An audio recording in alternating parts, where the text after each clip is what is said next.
réalisateur de film Mark Jackson.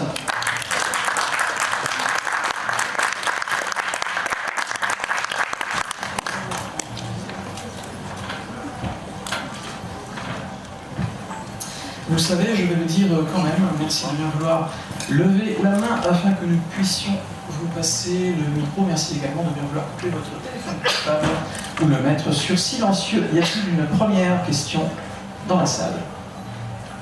Ici. Bonjour, Annette Ardisson. Des histoires de reporters de guerre, même pas de guerre d'ailleurs, pris en otage ou abattus. Malheureusement, on en compte maintenant un grand nombre. Reporters sans frontières en dénoncent chaque année un peu plus.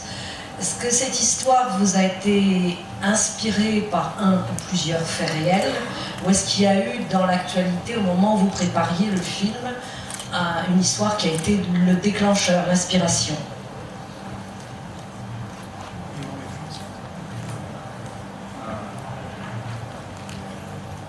So originally this film, I knew that I wanted to make a film about access to reproductive health services, and I was particularly inspired by the resourcefulness of women throughout the world when they don't have access to that. And I was also incredibly moved, like many folks, by the events of the Arab Spring. And I was on my way to Libya to cover the war, and I stopped in a small town in Sicily to visit my family there, and in that hotel. And I ended up getting very sick, and I stayed inside that hotel for about 3 weeks. And during that time was when several New York Times photojournalists were held captive in Libya. And I thought about, here I was, stuck in this hotel on my way to Libya, and I thought about the reverse of that situation. A photojournalist that had experienced this captivity in Libya and was coming back to Sicily after the fact.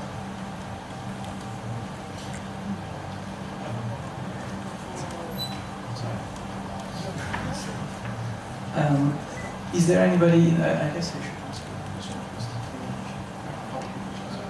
Yeah, the question was about, the movie is about war reporter coming back from the war, and in these days especially, I mean, it's been a long time, but these days it seems like it is actually the case. More and more war reporters are being held captive or are just killed, and there is more and more sorry. Je traduis la question qui était française, je la traduis en anglais. Ah d'accord. Pour les anglophones. So yeah, the question was about this. The history, does it come from the current events, or does it come from one specific event? How did you develop this story? Et donc, Marc nous dit que au moment du printemps arabe, il était lui-même, il se rendait en Libye pour couvrir la guerre là-bas, couvrir les événements. Il se rendait en Libye, et lors de son voyage vers la Libye, il s'est arrêté. Il s'est arrêté en Sicile, et en Sicile il est tombé malade. Il est resté 3 semaines en Sicile, ce qu'il n'avait évidemment pas prévu, mais il est resté 3 semaines là-bas sur place, dans un hôtel, confiné dans un hôtel. Et pendant qu'il était là-bas, eh bien, il y avait des reporters, des photographes de guerre qui se sont fait enlever et qui se sont retrouvés pris en otage en Libye. Donc réellement, là on voit vraiment d'où vient l'inspiration du film. Et évidemment, pendant que lui était seul dans cet hôtel en Sicile, qu'il réfléchissait à tous ces événements, c'est-à-dire à la fois ce parallèle qui existait entre les photojournalistes, qui auraient pu être lui d'ailleurs, en Libye, retenu captif, et lui, quelque part captif de sa propre prison, entre guillemets, de cet hôtel en Sicile. Il a fait le parallèle, et petit à petit, c'est ce qui a donné naissance au scénario, et donc au film que vous avez vu tout à l'heure. Y a-t-il une autre question? Merci de la main. Oui, non, peut-être, je ne sais pas. Ici, monsieur, excusez-moi.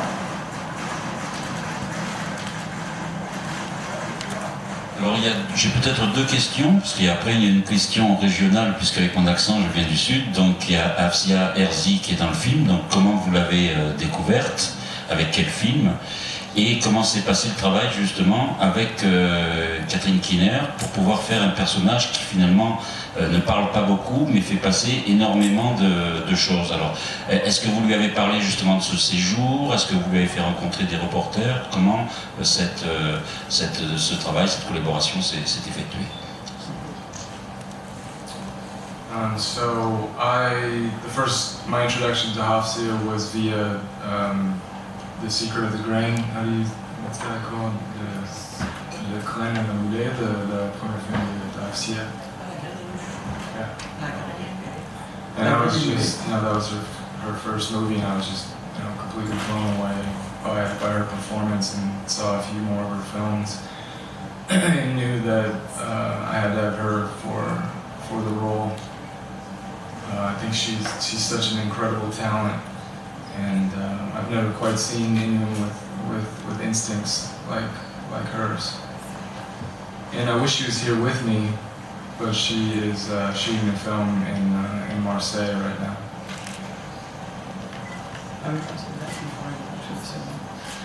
The first, je traduis de nouveau la question en anglais.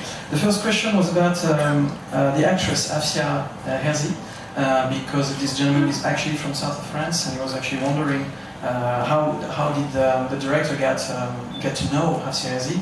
Et donc le réalisateur nous répond par rapport à ça qu'il a vu évidemment La Grille et le Mulet et puis d'autres films de Afsia Herzi, et c'est comme ça finalement qu'il a appris sa connaissance, et puis qu'il a également décidé de la connaître, de voir son travail, et il voulait vraiment jouer avec elle parce qu'il nous dit que c'est une actrice qui a un grand talent et qui travaille beaucoup, qui fonctionne beaucoup à l'instinct, et c'était précisément le genre de comédienne qu'il recherchait pour jouer ce rôle précis. Il aurait bien aimé qu'elle soit parmi nous, avec nous aujourd'hui, mais elle est à Marseille en train de jouer dans un prochain film. And the second one, do you want to answer the second question? Okay. And then with Catherine, I headed out to Los Angeles for about a month.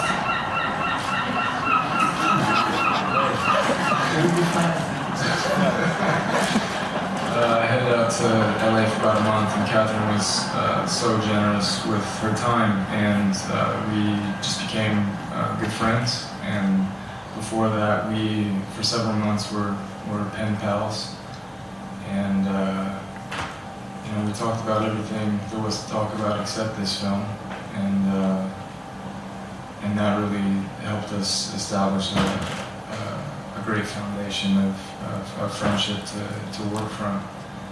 And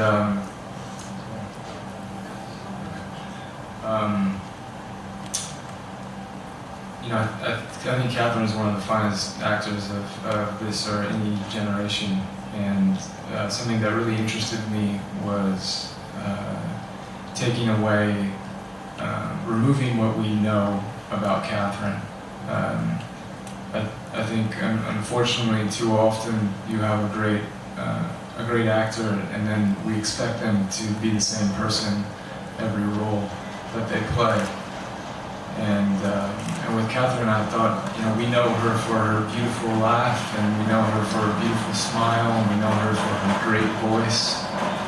And I thought it'd be very interesting to take that all away from her. She doesn't laugh at all. She doesn't smile, and she barely talks. And this role demands so much, and I really feel like we were able to show what a fine actress she is. First of all, about the question was about working with Catherine Keener. How was it to work with her, especially with this role where she is not really talking well? She has a strong presence on screen, but she doesn't really talk or communicate in any way. So how was it to have her get into this character? How did you work with her? Did you actually talk about these reporters things that you were talking about at the beginning. Et il nous répond qu'en fait, Catherine Keener et ils ont passé un mois à peu près à Los Angeles pour discuter du rôle ensemble, commencer à parler du personnage et de tout ce genre de choses. Et qu'avant cela, de toute façon, pendant plusieurs mois, ils avaient beaucoup correspondu par courrier, ce qui les avait aidés à se comprendre et à parler, encore une fois, du personnage. Ils ont beaucoup parlé et c'est ce qui a été une excellente fondation pour le personnage qui ensuite est apparu à l'écran tel qu'on le voit. Et il nous précise, par rapport donc encore une fois à Catherine Keener, que c'est vraiment une des meilleures actrices de sa génération. Et Catherine Keener, c'est quelqu'un qui a un rire formidable, qui a une voix formidable, qui s'exprime admirablement, que ce soit dans le langage du corps, etc., tout ce genre de choses. Elle fait passer beaucoup de choses, elle est très, très, très dynamique. Et pour lui, c'était intéressant de lui faire jouer ce rôle-là, qui est quelque part exactement à l'opposé de ce que l'on a l'habitude de voir de la part de Catherine Keener, c'est-à-dire un rôle au contraire très, qui est vraiment presque entièrement dans l'introspection, où elle parle presque pas, il n'y a presque pas de dialogue, tout est vraiment, c'est un jeu qui est vraiment très très intérieur, et c'était très intéressant pour lui, comme pour elle, de faire ce rôle ensemble. Une autre question? Oui, monsieur, ici.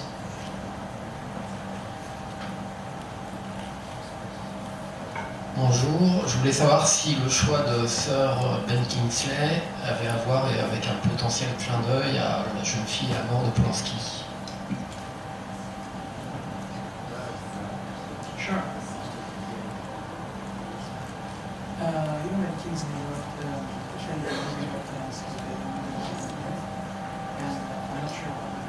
Je ne suis pas sûr du titre original, si quelqu'un le connaît. La jeune fille et la mort dans la Polanski. Non. And this journalist is wondering if it was in any way a reference to this game. No.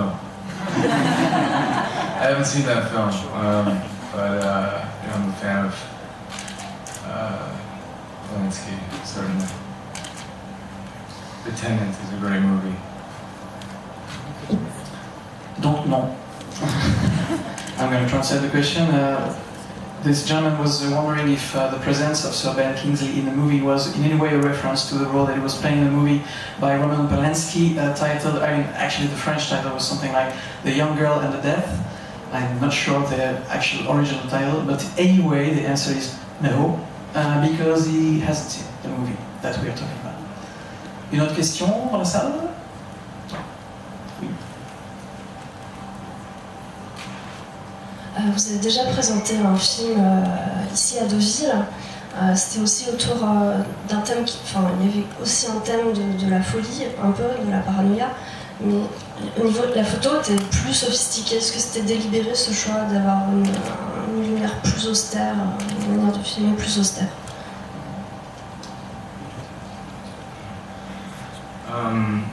Well, I had a little bit more money this time. So that's certainly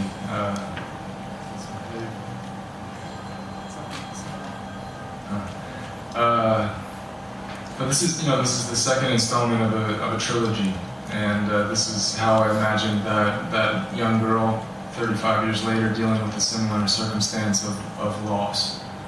And this trilogy specifically deals with guilt, grief, loss, and forging a new path. I'm particularly inspired by myth, and for this island, and so traditionally an island signifies isolation, but in this trilogy it means something more for me. There's the myth of Tristan and Isolde. I'm sure you're all familiar with. That was popularized in the 12th century by French medieval poetry. And at the very beginning of that great romance, Tristan goes to an island to fight Morholt. And Morholt is a great menace to his people and has been for several years. And he goes to this island to do battle with him, and he defeats him.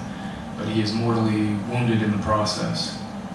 and from there he has to set sail and leave his homeland in search of a remedy. And so these three films deal with that first battle to overcome a great loss, to overcome a brutalizing experience. You need it's a very lengthy process, and these a much greater period of time than I'm comfortable with in 90 minutes. So my films focus on that first battle with the Moorhold, that allows you to leave the island and take that first step to recover. First, the question, I'm going to translate the question once again. The question was about your first feature film, Without, in 2011. It was once again a movie that was dealing with themes such as madness and paranoid states of mind, but the photography of the movie was a bit more sophisticated than this one that looks more raw and more gritty in a way. And why is that? Et donc la première réponse du réalisateur, c'était que, déjà pour commencer ce premier film dont vous parliez, j'avais un peu plus d'argent. Mais plus sérieusement, en fait, je vois les films donc le précédent film, celui-ci, ce sont les deux premiers volets d'une trilogie. C'est une trilogie qui parle de la perte de quelque chose et de la recherche d'un nouveau chemin, d'une nouvelle voie à suivre. Et donc, la fille que l'on voit, Catherine Keener, mais c'est également la fille que l'on voit dans le premier film, elle a maintenant 35 ans de plus et voilà ce qu'elle fait dans la vie. Donc elle a ce sentiment il lui manque quelque chose, elle a perdu quelque chose. Et c'est quelque chose qui m'a été inspiré par des mythes, par la mythologie. Et il faut savoir que dans beaucoup de récits mythologiques, etc., ou beaucoup de légendes, eh bien l'île, donc une île comme la Sicile, une île, c'est le symbole de l'isolement. J'allais dire isolation, non, de l'isolement. Oui, non, c'est le symbole de l'isolement et c'est donc ce qui m'intéressait. C'est pour ça que j'ai décidé de placer cette histoire, de placer ces personnages dans cette île donc de Sicile qu'en plus je connais. Mais vous connaissez probablement dans la salle Tristan et Isolde, cette geste du XIIe siècle française. Et de la même manière, Tristan, il faut qu'à un moment donné, il aille sur l'île pour combattre le seigneur de l'île. Et il le bat d'ailleurs, il le bat seulement en le battant, eh bien il est lui-même presque mortellement blessé. Et de ce fait, il est obligé de partir à la recherche d'un remède aussi. Donc il y a toujours cette histoire, ce thème de la recherche d'un remède pour pouvoir se reconstruire et pouvoir trouver un nouveau chemin, une nouvelle voie.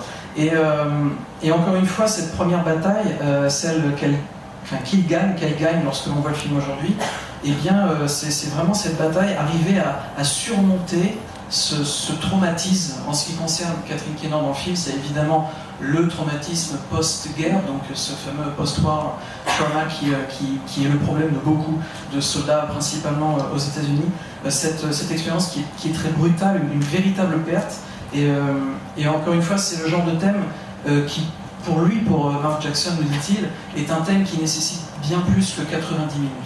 Et c'est également la raison pour laquelle, encore une fois, ce film est la partie médiane d'une trilogie pour avoir vraiment le temps d'aller jusqu'au bout de ses recherches et du thème qu'il a décidé d'explorer. Y a-t-il une... Oui, monsieur ici, deuxième rang. J'aimerais vous poser une question par rapport justement à l'utilisation d'Internet, puisqu'on parle des reporters de guerre qui sont là pour faire suivre justement l'information, et on voit dans le film à plusieurs reprises justement la même photo qui peut nous interpeller en tant que spectateur. Alors que pensez-vous justement de toutes ces photos qui peuvent circuler et voilà l'intérêt de faire des reportages de guerre pour montrer tout ça pour vous? Est-ce que je pense que c'est une continuité aussi de dire voilà, la guerre c'est pas beau, mais ça traumatise pas seulement que ceux qui sont sur le terrain? Parce qu'on peut se rendre compte aussi qu'il y a pas mal de personnes qui peuvent être perturbées quand on voit les commentaires sur Internet. Well, the question is about the internet and the ease that we have today to obtain, to view photographs of war scenes, war zones and crimes I mean, you know, pretty gritty and horrible pictures, and the fact that we didn't see that before, it was not that easy and that instant. In the movie, we kind of see the same photograph, you know, again and again. It's a photograph that really shocks us as an audience. And what do you think, what is your own point of view about this ease that we have today to actually take photos and call oneself reporter and put it on the internet without any filter? And sometimes some of these photos are, of course, it's a trauma, the situation is a trauma for the people who are there, who are witnessing this, you know, in person. But also for everybody else in the whole world now, they can see photos instantly. It can also be a trauma. What is your point of view about that? That's a great question. Well, I can say I have sunglasses on right now because I don't like photos. And, you know, I spend as little time on the internet as possible. And the proliferation of images and the access to images and the rapturous hunger for more and more and more is it saddens me greatly, and that's why there was a decision to focus on this one particular image, this one particular death of a young boy in the war zone and during her time in Libya. À vrai dire, aujourd'hui, vous voyez, je porte des lunettes de soleil et c'est principalement, non pas pour me protéger du soleil, mais parce que je n'aime pas les photos. Et moi-même, j'essaie de passer le moins de temps possible sur Internet, parce que j'ai la sensation que lorsque l'on voit toutes ces images encore et encore et encore, eh bien, ce que ça fait principalement, c'est que ça nous donne envie d'en voir encore plus et toujours plus et encore et encore et encore, et qu'on n'est pas très loin du voyeurisme. Et il nous dit que en ce qui me concerne, ça m'attriste. Cette tendance m'attriste. Et c'est la raison pour laquelle dans le film, j'ai décidé de vraiment me préoccuper d'une image en particulier, d'une image que l'on voit et revoit encore une fois, d'une image quelque part d'une mort, la mort donc de ce jeune garçon. Et c'est la raison pour laquelle on ne voit finalement que cette image, mais qu'on la voit beaucoup dans le film. Une autre question, madame, ici.